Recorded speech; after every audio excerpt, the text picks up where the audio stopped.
Hello, everyone, and welcome. I hope you're all having a good morning or evening or afternoon, wherever you are.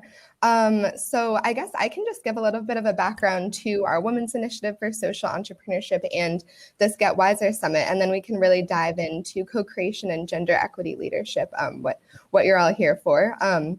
So to give some context, the Women's Initiative for Social Entrepreneurship is a global initiative that really aims to elevate the number, knowledge, and power of women social entrepreneurs. And really core to this initiative is what we call scaling up, scaling out, and scaling deep, three different forms of impact that we see women social entrepreneurs leading. And especially scaling up and scaling deep forms of impact where laws and policies are affected and mindsets, patterns of behavior, and social norms are shifted are forms of impact that we see time and time again women social entrepreneurs leading. Scaling out, a form of impact where large numbers of people are reached, large amounts of revenue is accrued that span wide regions is also important, but we see this form of impact as being more recognized and supported within the ecosystem, while initiatives that scale up and scale deep and are women-led tend to get less funding, less recognition, and less support. So we're really committed to elevating, scaling up, and scaling deep work women lead, and scaling out work as well, but to really change the way the ecosystem defines success and impact, to really recognize and support and commit to advancing all of these forms of impact. So this Get Wiser Summit is really an opportunity to do just that, to change the way we understand and define success, and also a space for us to celebrate women within our networks in honor of International Women's Month. So this is really our celebration space, and we're so excited to have all of the sessions and panelists and speakers we've had so far.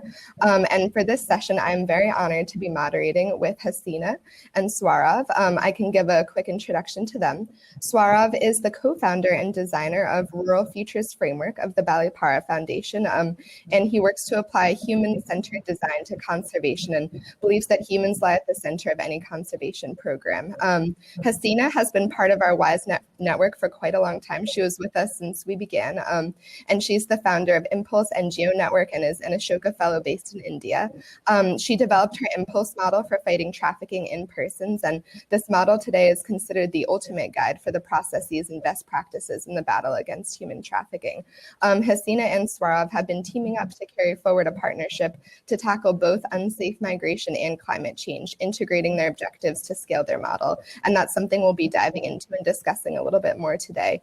And the model they've been utilizing really draws on co-creation and gender equity leadership to help create emotional social impact, effective communication, adaptation, and all forms of scaling. And just to frame this a little bit more within the WISE movement, we had a global study in 2018 where we really looked at the impact our fellows were leading in their work. And what we saw was that female fellows were 70% likely to report changing mindsets and changing social norms as core to their strategy. And Hasina's Impulse model was one of the key studies we looked at when putting this together, and one of the people we interviewed within this study. So the work she's leading to change mindsets, norms, to scale out, up, and deep is really a formative model that we can all look to in the work that we're all trying to lead in this way. So very excited to be here with both of you. I'm now going to share my screen and show a presentation that they've put together, and I'm going to hand it over to the both of you and guide us through the presentation with some questions. So bear with me for a moment as I share my screen.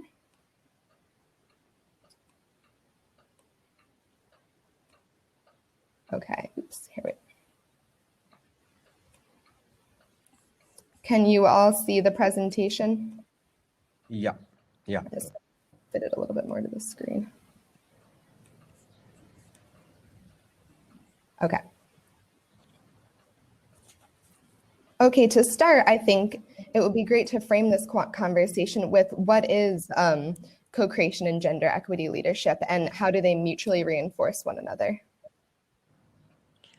Thank you, Claire. It's wonderful to be a part of the summit. And I think going back from where you just said that the Impulse model was part of that study, I just wanted to highlight here that Impulse model saw the value of co-creation after many years of our experiences in scaling, further. I mean, scaling deep, scaling up, and scaling out. We see that no innovation in this world can actually stand alone to address larger issue. And to address larger issue where we are talking about the specific, especially the journey that I have worked on addressing human trafficking, I saw the value that unless until we bring co-creation and we bring the value of leadership, which is gender equity, we will never be able to take this to a level where we make global change.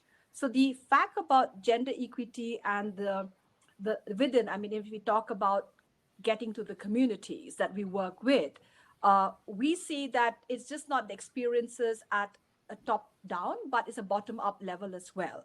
So I think with that, I will maybe ask Saurav, I mean, like, how does he see the value of this co creation? Because Impulse model, 25 years down the line, having work on an innovation which stands very strongly at not just in India, but our neighboring countries, saw the value that we cannot stand alone, and co-creating makes it a value and impacted when it comes to leadership. Yeah. So I think before I come to that, Hasina, I'd just like to thank Claire, Geneva, and Iman for putting all of this together and for getting us here. And now, I mean, diving into this, I think that we have to make it really clear that this co-creation developed in a very organic and an almost accidental manner. We started talking a few months before the entire world went on a lockdown, continued to talk through the beginning of the lockdown, and this sort of just happened. So we have not been able to pinpoint the exact date when this happened, but we know that it happened over the course of a few conversations. Also, I think gender equity in this case happened as a process out of the need and the want to create larger impact across the scales as you defined, Claire. And the reason why this co-creation was so interesting to me personally is that I've been working in the environment and ecology space for the last 4 to 5 years, but I had never thought about human trafficking, and I had never thought that that ecology or the restoration of ecology would help prevent future human trafficking.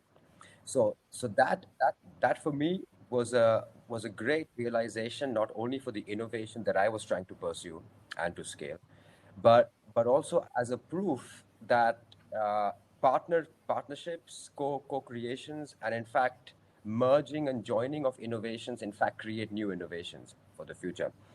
And through this sort of gender equity in the leadership that we represent, both Hasina and I, we believe that it is easier to sort of push gender equity within communities that we work with, and a lot of Hasina's communities and a lot of the areas where Rural Futures has been working over the last five years, we now see this equity come up. So in a way, we see that gender equity from the two of us, from the leadership, in fact, transcending it, throughout and across the value chain of the work that we do. And I think it is for us it is a process. I do understand that gender equity is a goal across many innovations, but we see great impact by having gender equity in this process, and we will talk a bit more about that as we go along. Yeah.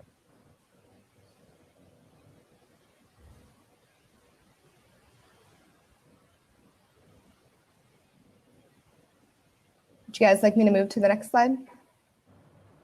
Sure. Thanks. Yeah. Okay, great.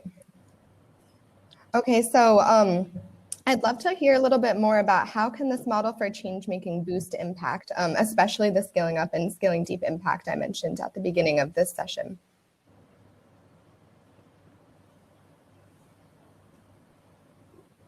Yeah.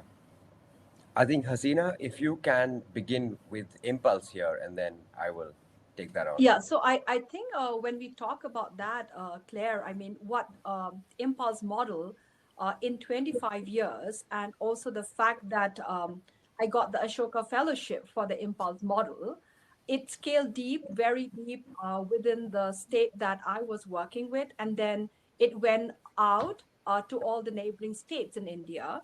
And again, it went out to our neighboring countries. But every time we were scaling out, the scaling deep continue to be a process. So the scaling deep was a constant effect that actually helped us to mold, learn, and unlearn as we are scaling out. An adaptation of the scaling deep in every state and every countries help us to also scale up, because the scaling up was the value of change through policies, through government to government that we brought together, whether it was India and Myanmar, whether it was India and Bangladesh, whether it was India and Nepal, when it comes to address cross-border human trafficking issues. So when we went by that, I realized that I think as a woman leader myself, I does practice scaling deep very intense. But along with the intensity of scaling deep, I was also valuing scaling out as a learning process, and also engaging more leaders to come together to apply what has been tested in one country, in one state to another country. And the scaling up has to be a continuous process if we are dealing with critical issues like human trafficking. So that was something of how it was achieved. And I think that became part and parcel of the way Impulse model grew, at a very fast mode, Mm. and went on further. And I think that is also one part of why Impulse model went into valuing a co-creation. And that's how Saurav of me organically, came together, because we were looking at the fact that if we scale deep together and bring a larger change, then we can scale out and give the learning lessons to our neighboring states and neighboring countries.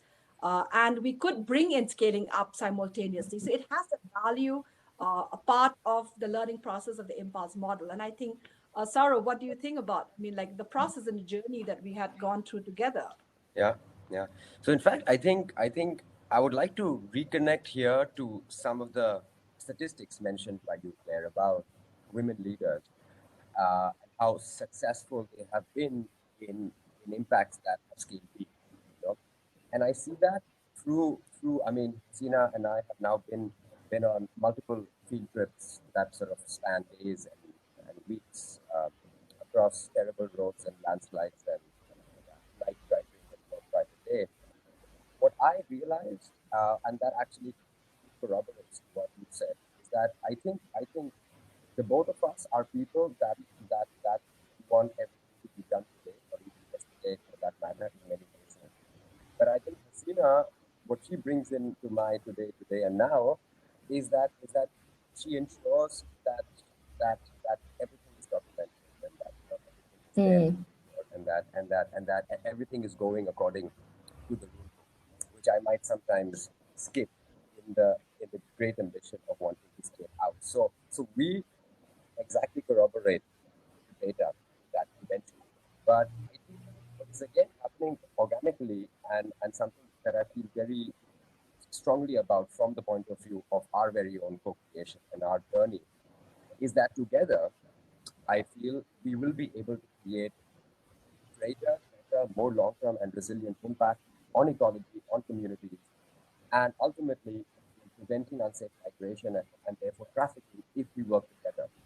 And if we put these qualities of now, and ensuring that in this process of now, that we don't mess things up and that everything is done in the proper way, we believe that we can achieve impact faster and better. And hence my emphasis on saying that gender equity for us is a process which I believe will help us achieve impact that is more holistic, more long term, and resilient. And I mean, our journey is still fresh and new, but I think that we have sort of enough anecdotes and techniques to that this is the path that I think that, Claire, I'll just like to, I think, hop in there to tell what Sarah has just mentioned. I mean, I do realize that both gender working in this journey of creating resilience impact as a long-term process value a holistic impact of a larger change. And I think what brings in, as a woman leader myself, is that the value of equity in both of us and understanding that scaling deep, it's important. Even if when Sarah is saying now, and I also agree to now, but then I go back to deep all the time in constant in how the way we have gone forward. So that is something that in the journey of us scaling out to Nepal, that has been like a 50-50 balance, which organically happened. And I think it's just about, because the larger goal is that we want to have a resilient impact in the long run, you know. And we haven't fought yet, just by the way. Yeah. Yeah, I think you're both bringing up such important points about how these three forms of scaling can reinforce one another, and also I think that we haven't heard as much of models where people come together who both have those scaling out, those scaling up, and those scaling deep focuses and co-create. But these models are there, and they are the ones that are resilient, and they are the ones that are sustainable. So I think that not only thinking of these forms of impact in silos, but really thinking about how can we have them work together and reinforce one another is so critical for the sort of impact that the both of you are realizing. So I think that you've both brought up such incredible and important points that I think will be really important for all of us in the audience to consider as we think about how these forms of scaling work together. And I think that really brings us to the next slide, which is a little bit of a deeper dive into both the impulse model and Swarab, your model for impact as well. So I'd love to hear a little bit more from both of you. Hasina, starting with you, about how the impulse model is a model for co-creation and collective leadership. So when the impulse model, started off as a journey by itself, it was a bottom-up learning, but it was also a top-bottom engagement. And realizing that collective leadership from bottom-up and top-bottom was a necessity at every level if we have to achieve larger goal, bringing leaders together under one platform that goes beyond looking at our own individual goal and vision, but how could we come together for a common vision, especially when we're working on a similar issue, like the issue of human trafficking. So that was the learning journey at the very point start, when we had to take up cases on human trafficking on the ground. We realized that it cannot be standalone intervention. It cannot be a standalone, what we call it, a solution. It has to bring other leaders together. And system change was a very important element of the impulse model. And the system change that actually drive collective leadership of even government people within the system coming on board, and organization leaders within the states and other countries coming together, was where the collective leadership became the focus. And then we realized that under collective leadership, we have managed to actually make it sustainable, makes to have a strong ownership, and bringing in the balance of that ownership, that it's just not my innovation alone. So impulse model might have been created by me, but that doesn't mean that it did not go beyond the person who created it. Value other leaders engagement. So it's just like when you have a scientific research, Claire, and you find a solution and you hand on that, you open source that to others, but you still go back with the leadership aspect. And that's how the 6Ps and 6R became the major focus of the work, which is, I would say, the 6Ps and 6R is a scientific research practice, and is being handed over that we need a single window to collectively address human trafficking. And I think that also became the flow of the work that we did over the years. And then it also brought many Ashoka Fellows in Bangladesh, our collective leaders and Ashoka Fellow for that matter. And it's very interesting, both the Ashoka Fellow in Bangladesh, like Brak, and also, Salma Ali, both of them are fellows, and coming together, realizing their strength, and realizing that they could take this collective leadership in emphasizing the learning lesson that impulse model had, so that we all can come to vision together. So that is one aspect of how the impulse model came through. And along with that, I would say I would just go back to Sarah, because the fact that this practice then, went one step further in the organic, innovation of co-creating to innovation together. Yeah, I think, Swarab, we'd love to hear a little bit more from you, and I can move to the next slide. about rural futures. And Hasina, I would just love to jump in and say, I think you're pointing out such critical strategies for scaling out up and deep. You're talking about open sourcing and you're talking about building collaborative movements. And these are things we see time and time again that women are leading within our network. And I think that these strategies for impact are so important that they themselves be scaled and understood. So I just wanted to jump in with that comment. And Saurav, I think it would be wonderful to hear more about rural futures and the work that you've been leading with Indigenous women and youth. Yeah. Thank you, Claire. So I think it is interesting for me to link the impulse model and rural futures here in a way that probably one of the striking points, Hasina, which I think brought about this organic growth of the co-creation, is the fact that collective leadership was embedded within the impulse model, and that collective leadership amongst indigenous youth and indigenous women, collective leadership for the stewardship of forest and of restoration, was something that I was building as a course in my model, which is comparatively younger, sort of like 4 to 5 years. So rural futures really began about five years ago, with the need to try and bring wealth back into the forests. And the reason why I say back to the forest is that our indigenous people across the world have lived and owned forests, and they still own about 22% of land across across the globe. But it is the indigenous people who are the worst off in terms of development parameters, and in terms of parameters of access to healthcare, education, energy, and resources.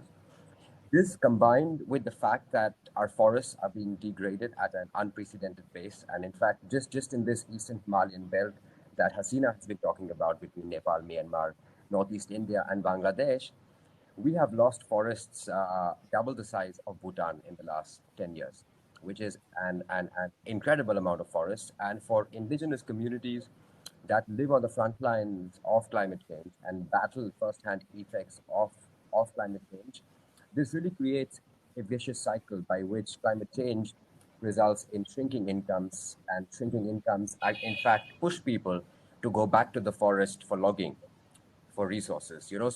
So we were trying to figure out a way to break this vicious circle, and the only possible way to do this was, in fact, to bring value in the restoration of the forest and to try and monetize the harvest potentials of forest and of land, and to optimize the value of land.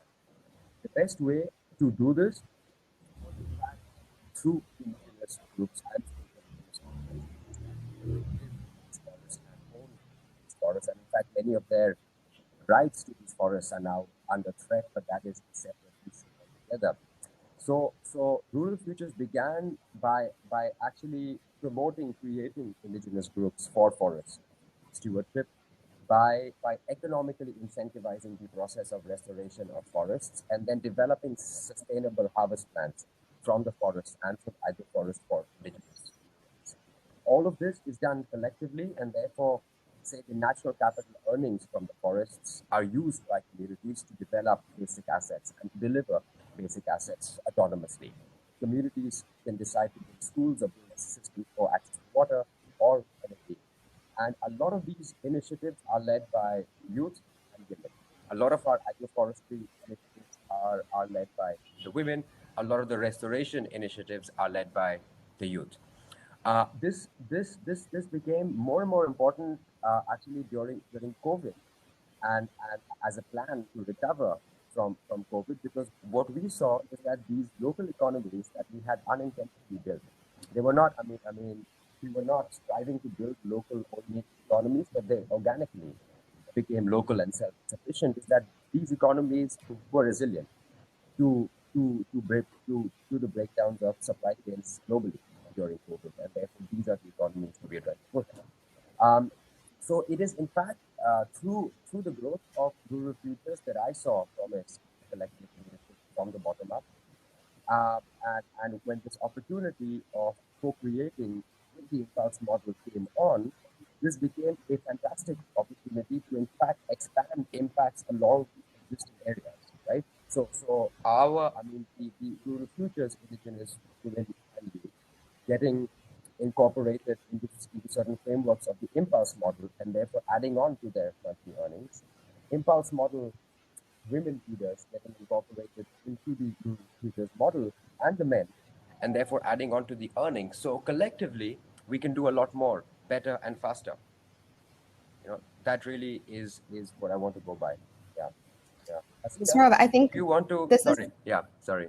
Oh, I just wanted to say, and sorry if I'm cutting you off. I can't see you both, so that No might be worries. why. No worries. But I just wanted to say, I think that you've made such incredible points also with these strategies with collective leadership and what you and Hasina have been both saying with bottom up and down up. Like, I think that, or top down, I think that this is so important to point out with these strategies. And even the designs on this PowerPoint, these cyclical designs showing how there are these connections that we can draw upon and that can facilitate co-creation, I think is so important. And Hasina, I can pass it to you. Sorry if I cut you off. Yeah. No, so I was just asking Hasina if she would like to share. I mean, because like it is unique and surprising for someone from the ecological development sector and someone from the trafficking in person sector to even talk to each other. So Hasina, would you like to tell us and me your interest in the ecology and why you were enthused by the model? Saurabh, I think the fact that impulse model had always scaled deep as we were scaling out and had also been scaling up, I realized that even at policy level, when we were scaling up, uh, the people working for environment or the people who work for anti-trafficking don't communicate with each other. There are two separate molds of people working, on their own. So I would say they work in silos in many, many ways. The other factor, seeing that human trafficking is always an after effect of national calamities, effect because of conflict, because of economic reasons that drives many, many women and girls and children into being trafficked for many multiple purposes, whether it's labor or whether it is actually for sexual exploitation. So when I saw that, while we were building impulse social enterprise, so because every time we scale deep, we also look at out, we will need to bring in collective leadership at every level. And I saw that the work of Rural Futures was something that was going very deep within their own spaces using indigenous learning and leadership skills, but it also has youth, and I also validate that fact that when you have youth, you want change makers to be young people. And how about this co creation emerging together and seeing the value that if we improve livelihood, we improve the forests and climate issues, we are also automatically preventing unsafe migration because people will not migrate unsafely. So I saw the correlation and it was valuable. And I just felt that that would be something that we could coexist. So coexisting while we both again now are scaling deep together constantly, even when you are like, let's scale out right now. Say we scale deep, but we scale out, and we will definitely scale deep again. So that I think is a journey that we both, use. And I that natural process of a women leadership is like, uh, while we go out. I don't want you to franchise. I mean, basically, it would be me. Basically, like we need leaders all over. So you'll use that whole skill top that we don't want to franchise this, but we want collective leaders to come together. And I think you organically again agreed, Saurabh. I don't know how, but I think as I mean, how do you agree is something that you need to tell the world. Yeah. I think it's because we were in fact sorry Claire if we are spending too much time on this particular slide, but I Not think at all. we have been asking each other as to why we haven't fought, but we did not have an answer for that till we started thinking about if that question is asked at this session, what are we going to say, right? And I think what my answer to this was is that really I think if you're bound by the common goal of creating holistic impact as fast as you can and across as many geographies as possible, when you're bound by that impact, you don't see reason in a fight unless the leaders have different goals, right? So I think we are both luckily bound by the same goals of creating as much impact as possible, and therefore, even if sometimes Hasina's need for deep every day gets a bit stressful, right? I mean, I know that it is for the greater good for impact, and I think that is probably why we haven't fought. Hasina, do you agree with that? Yeah, I think I would take what Iman have just said, because I think we are cost driven. We're Yeah, so yeah, cost driven at the end of it, and I yeah. think I agree. Iman, Yeah, as a person who mentored me so strongly in this whole journey of WISE, when you're cost driven, you actually take away anything which is going to be disruptive. mm, So mm, you mm, actually leave the disruption. You will stick on the course, and I think that is something which. Is also yeah. one of Wise Up, global engagement. And I think I value that so much, Iman. I mean, I know she's listening out there. And that is something which I think we both of us came to an organic consensus. Yeah. I Yeah.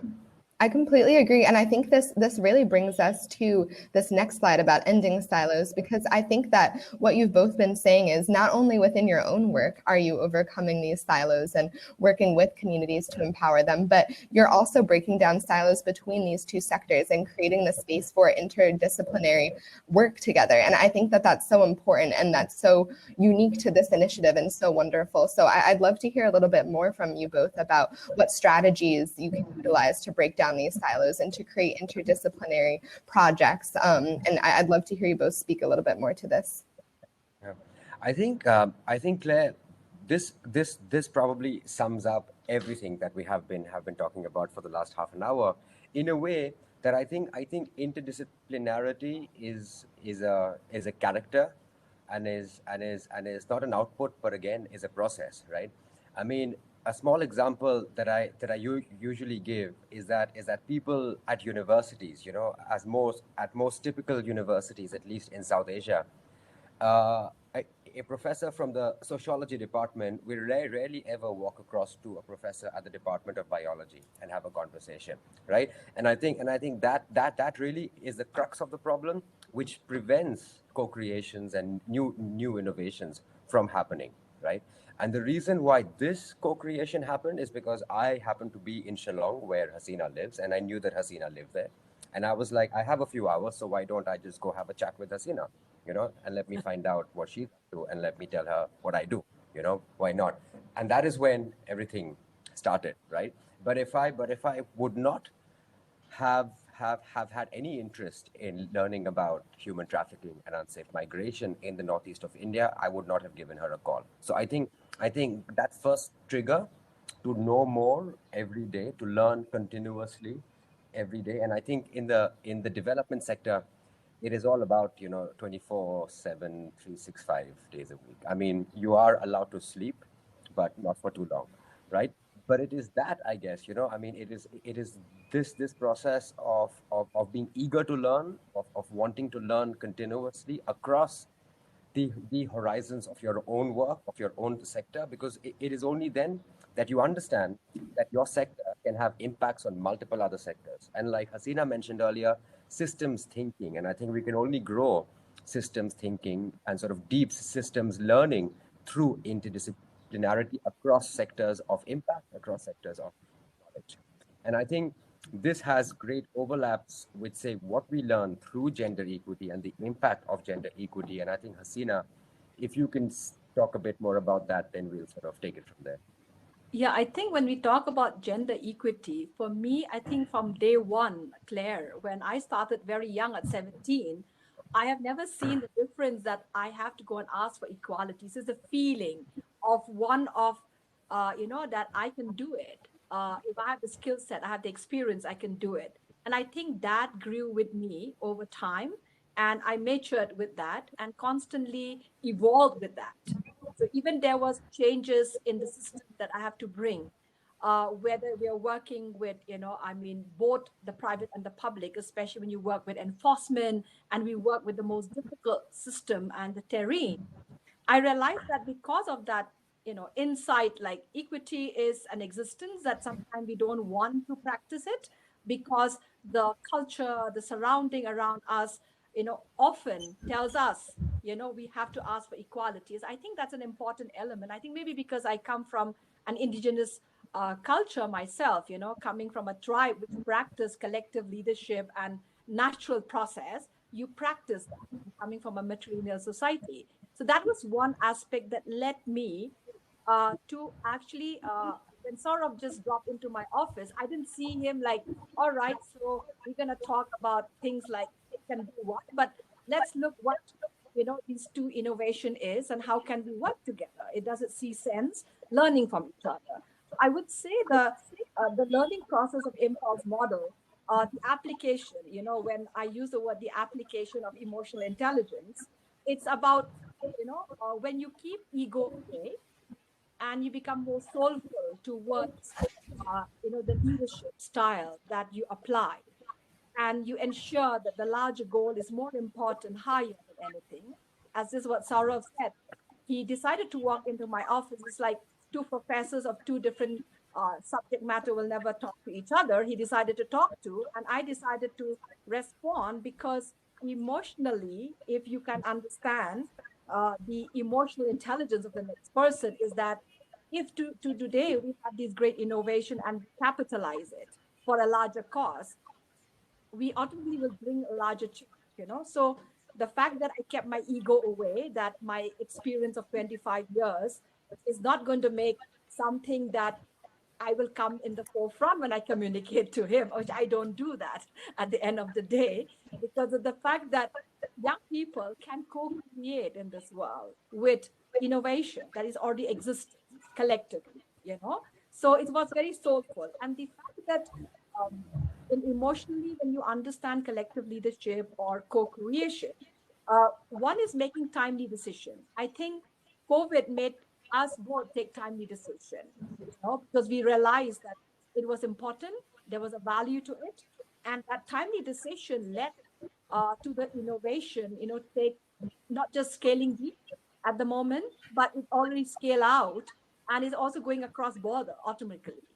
So that is where I would like to say. But I think what Saurabh said about 24/7, um, when anything is soulful, I mean, there's a soul in it, there's a life in it, and then you basically do not propagate that uh, or market that. It comes organically from the ground. That's how indigenous population around the world lives.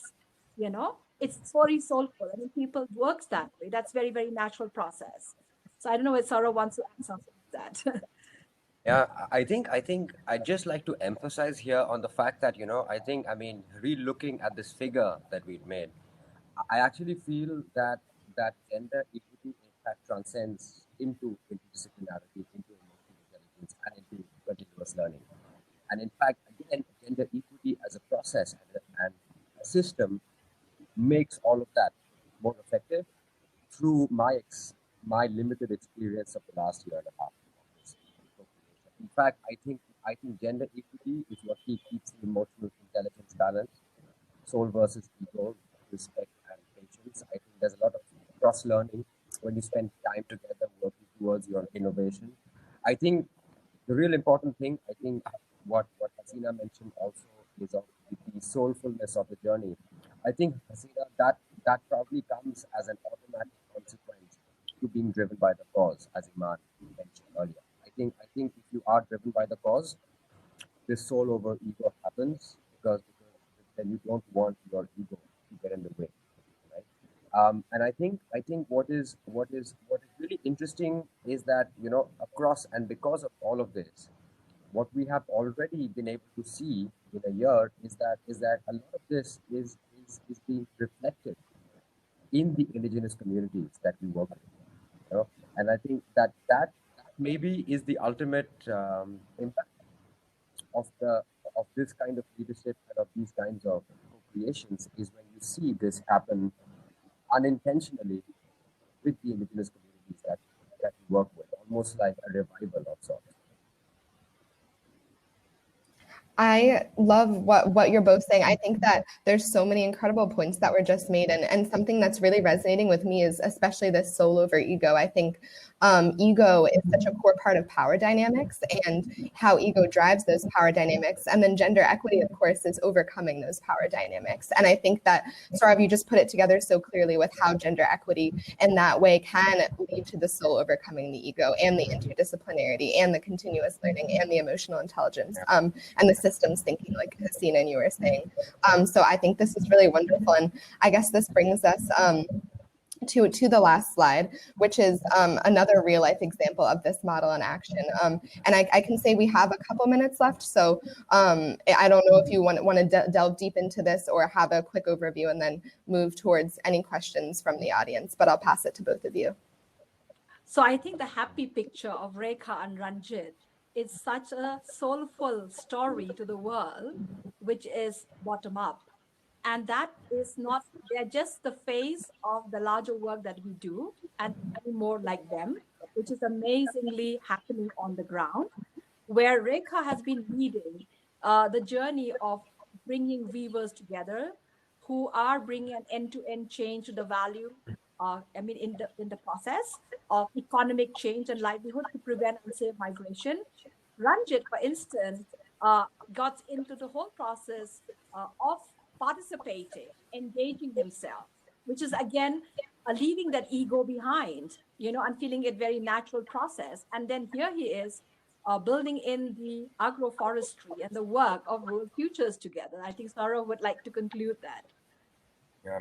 I think I just like to put a bit of context to the background that you see here. I think in addition to the very dynamic Ranjita and Rekha, the background here is on the banks of the river Brahmaputra, which is the lifeline of the area where we live in.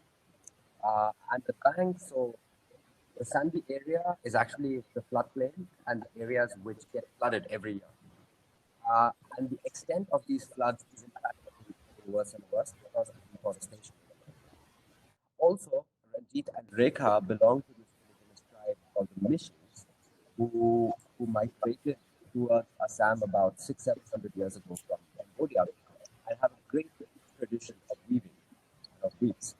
So, integrating the co-creation, Ranjita, as we call him, the way of respecting someone, Ranjita is heading our ecological restoration initiatives in the area to prevent damage from floods and to prevent future floods from happening.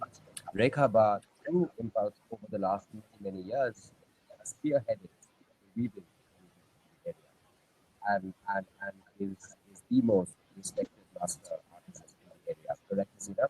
And together, they not only create alternate livelihoods to weave, together they are reviving their own indigenous cultures, and together they are restoring the environment to prevent floods from happening. And they do it collectively within their own communities, right? So I think that probably is the best example of how gender equity can transform change. Yeah. I think this is such a wonderful story and such a great example of your co-creation and action and what this can lead to. I'm going to stop sharing my screen now. But what a lovely story. And I think I'm seeing we are a little bit short on time, but I don't know if we want to take a moment to open up for any questions that the audience might have. Anyone feel free to post in the chat box if you have any questions for Hasina or Swarav. Or any comments. I have a question. Iman, how many men are there as a part of the summit? Oh yeah. Sorry. How many men are there in the summit? That is a very good question. I am looking at the list right now. I see I haven't seen anyone three else. men. Three. I do have to say Yeah. that's something that is really important to me is we need to get men more engaged in these conversations. And I think words like gender tend to scare men away often. And how can we overcome that? And how can we bring men into these conversations around advancing this form of leadership and co-creation? I think that's important, and that's something we all need to focus on. And it's great to have you here. It's great to have male representation. Great to be here. Yeah. And so I think trying to answer Iman's question, I think the only way to have gender equity is to have men as a part of the conversation. But I do understand that can sometimes be difficult. So I think that we have to target and involve men that are leading such initiatives in the sector, not initiatives particularly focused on gender equity, but say men within the Ashoka network and within other networks in the sector who are working towards impact. I think they would probably be the first and easiest targets to start having conversations with. And I think that I think all the points that we have mentioned today, I would love to have a discussion and arguments and alternate points of view, because I think only then can we sharpen our conversation, Hasina. Yeah. But I think also, I think till we get into this dialogue with men, women, and in fact, we still do not have a gender equitable leadership between Hasina and I, because that still needs to have other genders, right? And we are cognizant of that. That having a man and a woman is not the pinnacle of equity, and that we have to think into the future, and at least 20 years into the future of what that could look like. But I think that we have to begin within the development sectors of men leaders, but also within communities that we want to impact. I think that is the only way, and doing that together can make it happen. And I think that many of us in the development sector work with indigenous communities. I think if we only started to learn better, imbibe better, and document better the ancient cultures of indigenous communities, we wouldn't have half the problems that we face today. Because gender equity is not even a question or a doubt amongst many indigenous cultures that I have experienced and lived with and seen. So I think that getting deeper into your work, which unfortunately women do better, but I think if men manage to get deeper into the work, they would already have the answers and they would already be on the right track. Hopefully, I've answered that, Iman. And I think, yeah, I would love to be your ambassador. Yeah, and figure out a plan collectively. Yeah, yeah, yeah, yeah. Yeah. Hasina, what are your Yes, thoughts so on I this? think, taking from, I'll not repeat what Saurav has mentioned, is that indigenous population around the world, has gender equity within their cultural practices that I think just got I would say it just got covered away by new thinking, norms, and things that does not value those practices at all. So it is something that I think for both of us working in indigenous spaces, and for me coming from that space, of an indigenous communities myself, I see that as a very natural and organic way. I would just like want to conclude that, my surname is my mom, so it's not my dad. So at the end of the day, I grew up that way. So I just find this very natural. I think the co-creation came very naturally. And I think that if we started looking at that way, and I think the way Saraf and me decided to bridge that gap where we kept ego behind. So I think it's time. I think the whole concept, and I think being part of WISE through Iman leadership over the many years now that has come about to what we are discussing more openly. We have many speakers. I mean, no doubt we have many male speakers now, but we will need more men to come on board. That it's seeing our example that you can co-create. You know, Gender equity is a natural process. If two of us has the skill set and the emotional intelligence to understand how we could actually work together.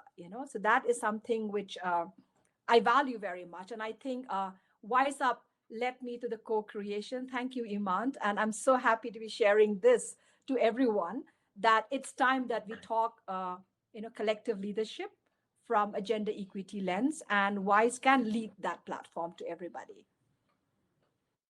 Said such incredible things. I wish we could continue this conversation longer. I'm getting so excited. And Saurav, I love your idea of having a debate. I think that's such an important point, that we need to have these discussions and get that pushback so we can overcome it. I think that the points you both made about gender binaries and about Indigenous communities are also so critical to consider in communities that are matriarchal, and how we can build upon that and how we can use that as a lens for the change we want to see.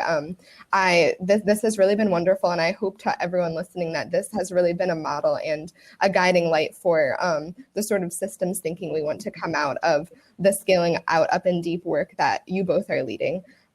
So thank you both so much for joining us. I do think that we are out of time, unfortunately, but this has been quite lovely, and I've been honored to get to moderate this session with you both. Thank you so much, Claire. Thank you, Claire, and Iman. everybody. Thank you. Thank you, everyone.